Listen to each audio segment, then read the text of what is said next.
Welcome back to Season 2 of the Blue Security Africa podcast, your go-to platform for real conversations on maritime security, regional cooperation, and Africa's rising blue economy. Our hosts, Brian, Pascaline, and Patrick, are back, bringing you sharper insights, deeper stories, and the voices shaping Africa's maritime future. From coastal threats to blue opportunities, we are diving deep and thinking wide. Stay with us. The sail has just begun. So welcome to Blue Africa Security Podcast, and we have Dr. Obura, one of the world's greatest respected coral researcher, or marine biologist as well. And I wanted him to tell us a bit about his background a bit, and from there we'll move ahead. Yes. Okay, well, thank you, Brian and Pascaline. It's a pleasure to be here with you on this. As you've noted, I'm a coral reef researcher from Kenya. I've been based here on the coast, living by the sea for the last 30 years almost, researching Kenyan, but also regional coral reefs extending to Mozambique, Tanzania, Madagascar, Comoros, and the islands, working on climate impacts and small-scale fisheries, how people depend on the environment. Amazing. And that brings us to last year you oversaw the first release of the Nexus Assessment Report. And you kind of introduced a new paradigm shift in how we take stock of biodiversity around the world. I know mostly how we normally see conservation is like in silos. People in food security are in one camp. People in biodiversity, food security, health risk. Would you tell us what was that report about? Why is it critical? And why should we see things or elements in nature interconnected, in an interconnected way? Okay, thanks. As you note, we tend to work in silos, and while my background is as a coral reef and a marine researcher, I'm now I'm chairing this intergovernmental platform on biodiversity and ecosystem services, IPBES. And this is about all biodiversity. It's not just the sea, but it's on land as well. And it's not just about biodiversity from a conservation perspective, but ecosystem services. And that's how nature supports people. And to me, that's always been one of the most important things for us to understand in looking at our ecosystems, our natural environment, is not just how do we conserve it, how do we prevent species loss, keep ecosystems intact, but to really understand how people depend on nature, how it supports farming, fishing, even in urban areas, the shade and the parks that we have are really important for influencing the environment. So the Nexus assessment that you mentioned, the short name is Nexus. That's about the interconnections between things. The long name of the assessment that countries asked for is it's on the interlinkages between biodiversity, climate change, food, water, and health systems. So 2 natural systems, biodiversity and climate, but then also 3 sectors that are important in our economies. So food production, health systems, and water that we use. How do we understand how these relate to each other so that in pursuing one, whether it's conservation or food production, we don't harm the others? How do we have co-benefits? How do we maximize synergies across these sectors? Okay. And what were some of the policy interventions that you recommended? Because it's one thing to identify we are not viewing nature from an interconnected way, but how do we drive action towards that? Yeah, so what we strive to do in the IPBES reports is we're an intergovernmental body, and countries mandate the work that we do, just like the IPCC for climate change. It does these reports on human interference in the climate system. We provide recommendations, but it's for governments and policymakers and others to choose what actions to take. So in the report, we compiled a lot of the science around how these nature and climate change, food, water, and health systems, how they interact, the evidence that we see from different places around the world on negative impacts, such as farming on nature or farming and land use change on climate change. So we provide policy relevant findings. We don't tell governments what to do, but we say if your objectives are to reduce climate change, then you must also understand how to sustain natural systems much more and to reduce impacts on nature, reduce carbon emissions and so on. So many of the findings that we had are really around the ways to take our sectors from being siloed, as you mentioned at the beginning, to being much more interlinked. If you're planning for one thing, like farming or fishing systems, how do you ensure that your activities are not harming other aspects of nature, interests of other people that also depend on nature and climate change? Oh, okay, interesting. And now coming to the heart of your research in corals, I think last year researchers who deal with corals agreed we are in a fourth bleaching cycle. And there was also followed up with a report, I believe, from one of the bodies which deals with monitoring of corals, that around over 80% of world corals had been affected. But even before we touch on that, there are most people who don't know what are corals. Why is there so much attention about corals? So would you explain what are the corals, why do they matter, and probably explain the threats they are facing, the fourth global cycle, and where we are at that in that. Okay, so coral reefs are very important because they fringe the coastlines of tropical waters. So all around the Western Indian Ocean, we call it, or the East and Southern African coasts, we have coral reefs that protect the shoreline. So one of the main things they do is the protection. Now, corals are quite a simple animal in many ways. They're like an anemone. They grow on the bottom. They have a cup of tissue and tentacles. But corals are very special because those cups are quite small. They grow in colonies, so many thousands or millions of them all connected together. But they also have a symbiosis with an algae that traps sunlight. This algae lives inside the coral tissue. So because it can't grow, it actually delivers a lot of energy to the coral, so the coral grows fast. And because they produce a skeleton, they're able to produce this reef that grows and grows and grows over decades and centuries to shelter our coastlines. The reef also provides a habitat for many other species, so the diversity of fish that you see on a reef, there's other invertebrates also, and all sorts of algae. They all are attracted to the very beneficial environment of a coral reef. So they're incredibly important for biodiversity. And then I also mentioned shoreline protection for people. And then this comes to the ecosystem services that I talked about. So not just the biodiversity, but the food that we can catch from reefs, the materials for construction and other things that people, and chemicals for natural products and medicines that are available from coral reefs. So these are all critically important to coastal societies now and coastal economies.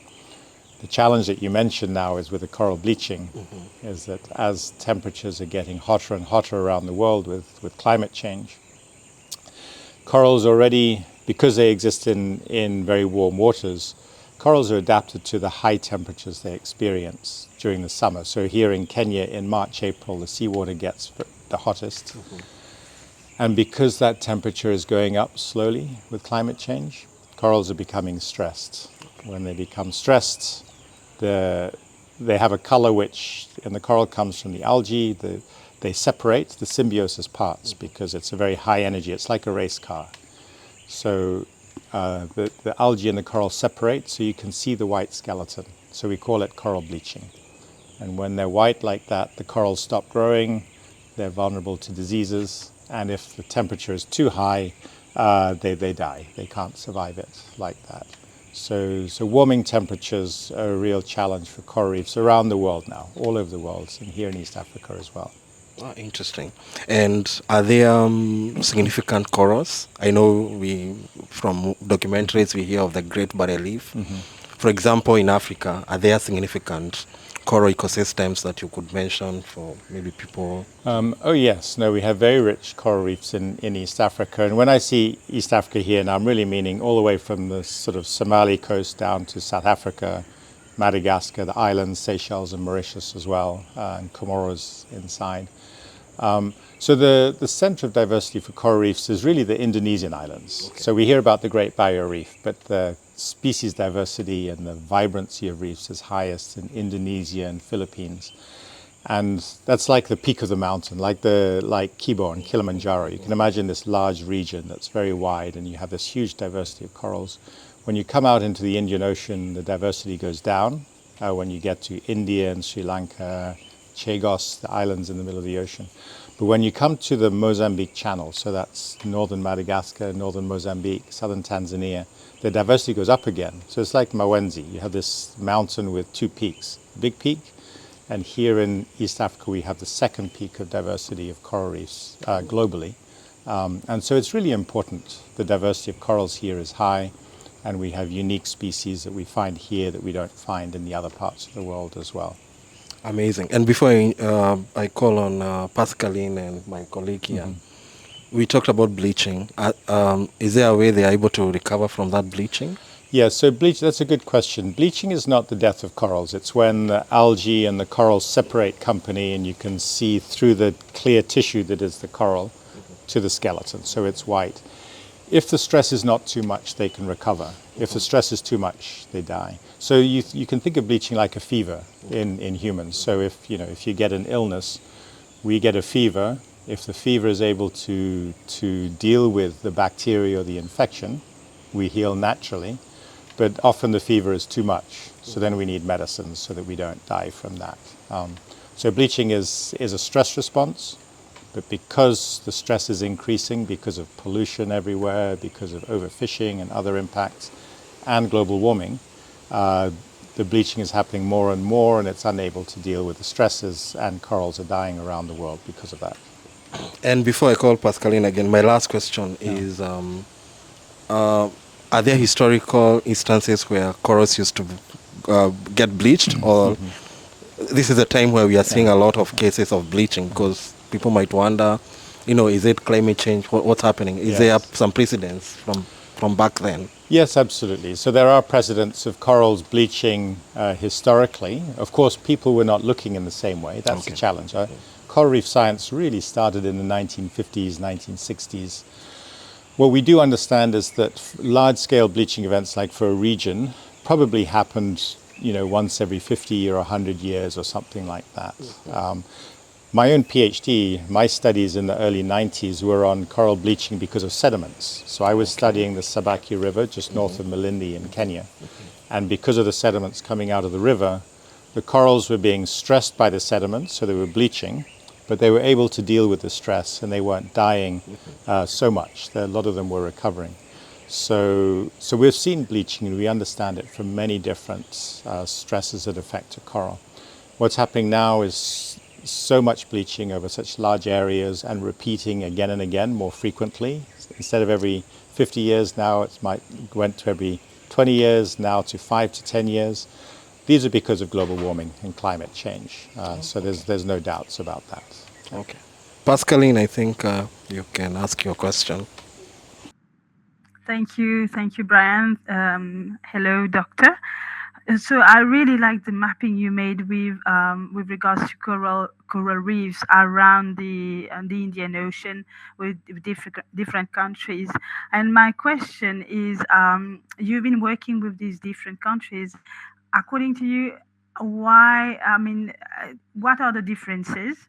The way the countries tackle that problem of coral bleaching. And before that, I just want to understand, the relationship that human beings have with corals. In my country, I come from Mauritius. I know that people, they try to dig corals, use it as ornaments or whatever. So apart from the situation of coral bleaching, which is more of a global warming, I think the human how we say activity plays a role and the relationship with corals, and how I guess it has not improved. And how do you see, through the years, what is your